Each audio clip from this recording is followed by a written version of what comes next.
Past future class में सभी मित्रों का हार्दिक स्वागत है। हम लोग पिछला वीडियो में देखे थे भोजन का संरक्षण, उसमें से कोई कुछ पॉइंट रह चुका था जो इस वीडियो के माध्यम से हम लोग देखते हैं। तो इसका जो नेक्स्ट पॉइंट है क्या रहेगा कि कुछ चीज़ों को सुखाकर लंबे समय तक सुरक्षित रखा जाता है। मतलब कुछ ऐसा चीज़ है हम लोग को खाने के लिए जिसको सुखाकर लंबे समय तक सुरक्षित रख सकते हैं। जैसे देखिए मेथी हो गया, अजवाइन हो गया, आलू हो गया। आलू के चिप्स बनाकर हम लोग रखें वो फिर उसको छान करके हम लोग खा सकते हैं। फिर केला का चिप्स हो गया, केला का भी चिप्स बनता है, उसको भी सुखा करके हम लोग लंबे समय तक रख सकते हैं। नेक्स्ट हमारा पॉइंट है कुछ चीज़ों को भूनकर लंबे समय तक संरक्षित रख सकते हैं। इसको क्या कर रहा है भूनकर, मतलब देखिए चना हो गया, इसको भूनकर जिसे हम लोग चवेनी बोलते हैं एक तरह से। फिर मूंगफली हो गया और इत्यादि, ये सब चीज़ों को जो भून करके डब्बा में रख दीजिएगा तो ख़राब नहीं होगा। उसके बाद क्या रहेगा कि दूध को उबाल कर लंबे समय तक सुरक्षित, दूध को कैसे रखेंगे तो इसको उबाल करके लंबे समय तक सुरक्षित जो है रखा जा सकता है। किसको तो दूध को उबाल करके सुरक्षित रख सकते हैं। उसके बाद हमारा जो पॉइंट आ रहा है कह रहा है क्या कि प्रमुख बीमारियां, हमारा शरीर में जो बीमारी होता है वो किस तरह से होता है देखते हैं। एक कह रहा है क्या प्रमुख बीमारियों में दो तरह निकल के आ रहा है, 2 पॉइंट निकल के आ रहा है। एक कह रहा है क्या कि जन्मजात, एक हो गया जन्मजात हो गया, एक हो गया उपार्जित। मतलब एक जन्म से ही कोई ऐसा बच्चा होता है उसको मतलब बीमार हो रहता है, और एक होता है कि जन्म हो गया फिर कुछ दिन ठीक रहा उसके बाद फिर उसको कुछ बीमारी हो गया। तो जन्मजात में देखिए, जन्मजात में कह रहे हैं क्या कि जन्मजात में एक होता है वर्णता होता है और एक होता है हीमोफीलिया। ये सब जो बीमारी है ये सब जन्मजात में ही देखने को मिलता है, मतलब बच्चा जन्म लिया उसी समय से। और एक क्या है इसमें देखिए ये कर रहा है उपार्जित में कह रहा है कि क्या असंक्रामक एक होता है, संक्रामक असंक्रामक, मतलब शरीर में अपने आप ही ये सब बीमारी होता है, किसी से टच करने या छूने से ये सब बीमारी नहीं होता है एक दूसरे से। जैसे देखिए हार्ट अटैक हो गया तो ये क्या हुआ असंक्रामक बीमारी है। एगो है कैंसर है, ये सब असंक्रामक है। एगो अस्कर्विक रोग है, ये भी क्या है हमारा असंक्रामक बीमारी है। और एक देखिए संक्रामक में आइए, संक्रामक में क्या कर रहा है संक्रामक बीमारी में क्या रहेगा कि जीवाणु में तपेंदी, ये सब क्या है संक्रामक बीमारी है। उसके बाद विषाणु से क्या होता है तो पोलियो होता है, और कोविड-19 जो कोरोना देखे हैं, कोरोना के बारे में आप लोग अच्छे से परिचित हुए कोरोना से। और उसके बाद है प्रोटोजोआ में क्या आएगा मलेरिया क्या होगा तो ये संक्रामक बीमारी से फैलता है। मच्छर को काट लिया तो मलेरिया हो जाता है। और इसके बाद है कवक में क्या आएगा तो दाद मतलब दाद होता है क्या तो दिना हो गया, खाज हो गया, खुजली हो गया, ये सब क्या है तो संक्रामक बीमारी से एक दूसरे से फैलने वाला बीमारी है। उसके बाद देखिए, उसके बाद पॉइंट हमारा निकल के आ रहा है क्या, उसके बाद देखिए जन्मजात बीमारी के बारे में देखते हैं क्या कर रहा है। जन्मजात बीमारी कह रहा है कि वे बीमारियां जो व्यक्ति को जन्म से या आनुवंशिक गुणों के रूप में प्राप्त होता है। कैसे प्राप्त होता है जन्म से प्राप्त होता है, और आनुवंशिक गुण मतलब उनके गुण से जन्मजात बीमारी कहलाती है। क्या कहलाएगी जन्मजात बीमारी कहलाती है। जैसे हीमोफीलिया हो गया, एक हो गया वर्णता हो गया इत्यादि, सब हमारे क्या है तो जन्मजात बीमारी जन्म से ही देखने को मिलता है। उसके बाद देखिए क्या है, उसके बाद हमारा जो पॉइंट आ रहा है संक्रामक बीमारी किसको कहेंगे तो वे बीमारी जो एक व्यक्ति से दूसरे व्यक्ति में संपर्क में आने से संक्रमित वस्तु के प्रयोग से फैलती है। कैसे फैलती है तो एक व्यक्ति से दूसरे व्यक्ति में फैलती है। अब चीज और फिर है संक्रामक चीज़ जैसे मलेरिया हो गया तो मच्छर को काट लिया तो उससे संक्रमित हो जाएगा लोग।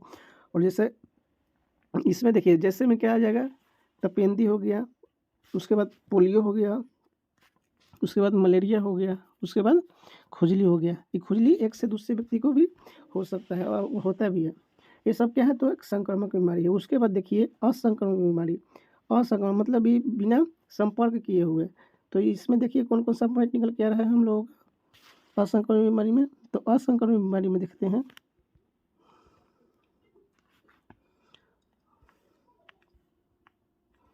असंक्रमक बीमारी का जो पॉइंट है उसको थोड़ा इस प्रकार से देखते हैं। कह रहा है क्या कि वे बीमारियां जो व्यक्ति के शरीर के आंतरिक अंगों के आंतरिक अंग मतलब अंदर के शरीर अंदर वाला पार्ट आंतरिक अंग दुष्प्रभाव के परिणाम स्वरूप उत्पन्न होती है। मतलब क्या कर रहा है, कैसे कर रहा है कि कैसे प्रभाव होती है, मतलब कैसे दिखाई देता है। तो आंतरिक अंग में मतलब शरीर के अंदर वाला पार्ट में ये उत्पन्न होता है, उसे क्या कहेंगे तो असंक्रामक बीमारी कहेंगे। अब जैसे देखिए, जैसे में क्या है हमारा हार्ट अटैक, तो ये क्या हुआ आंतरिक है।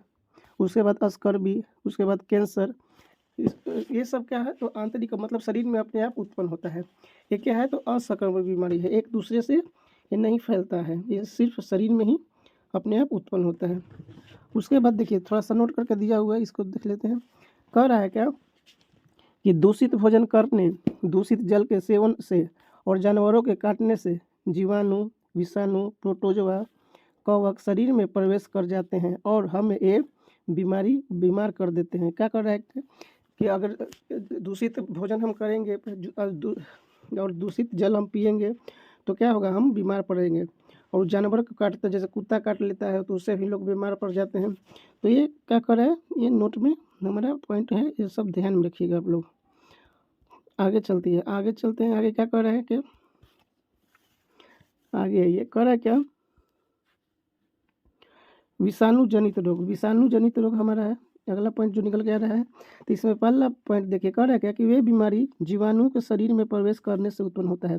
कैसे उत्पन्न होता है तो जीवाणु हमारे जो शरीर में उत्पन्न होता है तो ये बीमारी होता है। जैसे देखिए काली खांसी, निमोनिया, प्लेग, तपेंदी, कुष्ठ रोग, टिटनेस, हैजा, ये सब क्या है जीवाणु से फैलने वाले रोग है। उसके बाद देखिए दूसरा पॉइंट है प्लेग। प्लेग क्या है, चूहे द्वारा फैलता है। प्लेग किससे फैलता है, क्वेश्चन ये बनता है कि प्लेग कैसे फैलता है, तो चूहे द्वारा फैलता है और इसे काली मौत भी कहा जाता है। क्वेश्चन बनेगा कि काली मौत के नाम से किस बीमारी को जाना जाता है, तो प्लेग की बीमारी से, प्लेग जो बीमार होता है उसको काली मौत के नाम से भी जाना जाता है। क्वेश्चन घुमा फिरा के पूछते रहता है, आप लोग ध्यान में रखिएगा। उसके बाद देखिए,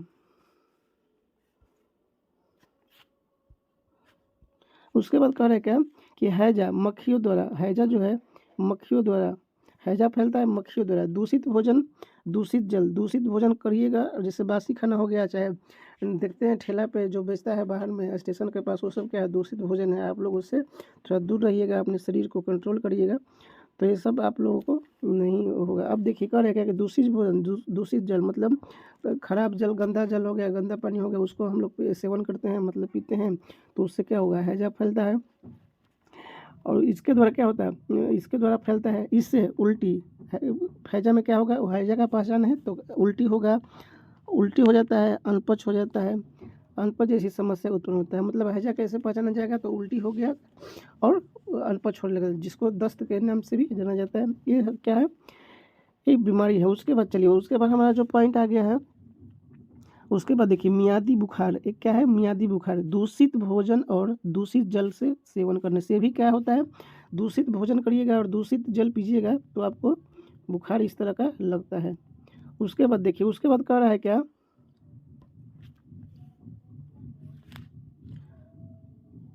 उसके बाद पॉइंट है तपेंदी को सामान्य बोलचाल की भाषा में टीबी, आप टीबी के नाम से जानते हो, टीबी रोग भी कहा जाता है। मतलब सामान्य बोलचाल की भाषा में टीबी के नाम से भी जाना जाता है।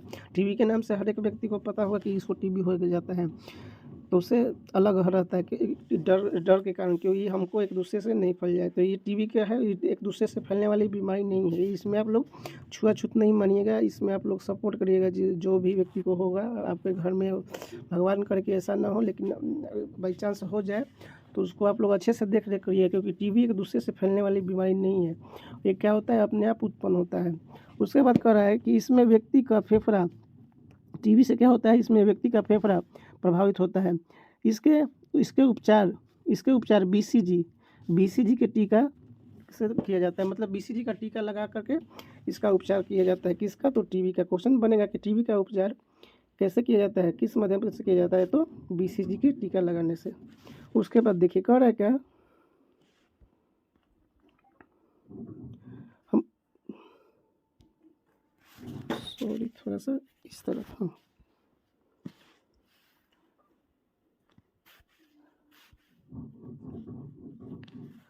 उसके बाद देखिए विषाणु जनित रोग, विषाणु से कौन कौन सा रोग जन्म होता है उसके उसमें देखिए क्या है पहला पॉइंट में, विषाणु द्वारा फैलने वाले रोग को विषाणु जनित रोग कहा जाता है। विषाणु द्वारा फैलने वाले रोग, जो रोग विषाणु से फैलता है उसको क्या कहते हैं, विषाणु जनित रोग कहा जाता है। जैसे देखिए विषाणु से विष के विषाणु, विषाणु के अर्थ होता है क्या, विष के अणु, मतलब विष के अणु में समाया रहता है उससे क्या कहेंगे, विषाणु कहेंगे।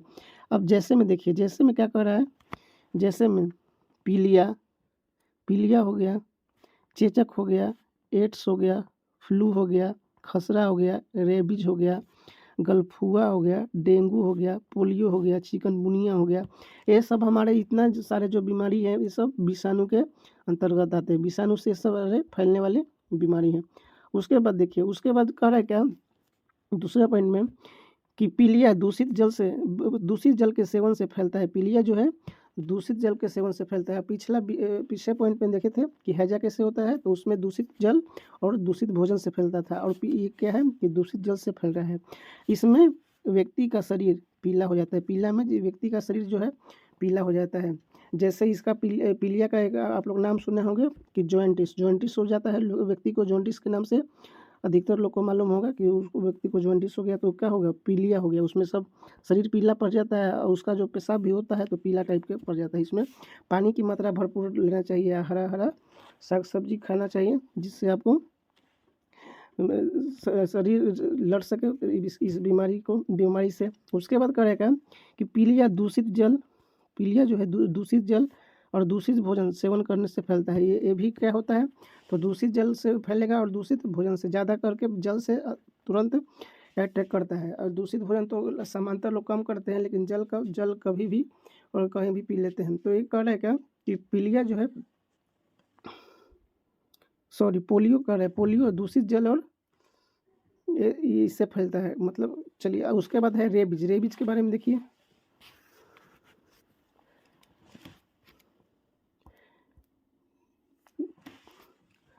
सॉरी इसमें पीलिया होगा तो इसमें पोलियो हो गया है, इसमें मिस्टेक हो गया है, पीलिया कर लीजिएगा आप लोग।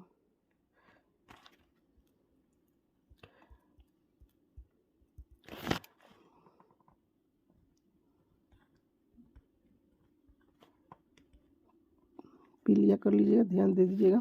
ये पीलिया की जगह पोलियो हो गया है। तो पीलिया किससे फैलता है, दूषित जल और दूषित भोजन से फैलता है। उसके बाद देखिए हमारा जो नेक्स्ट पॉइंट है रेबीज। रेबीज कुछ प्रमुख जानवरों के काटने से फैलता है। रेबीज कैसे फैलता है, तो जानवरों को काटने से फैलता है। आप लोग ध्यान रखिएगा, जैसे कुत्ता हो गया, कुत्ता काट लेता है, अधिकतर व्यक्ति को सुने होंगे।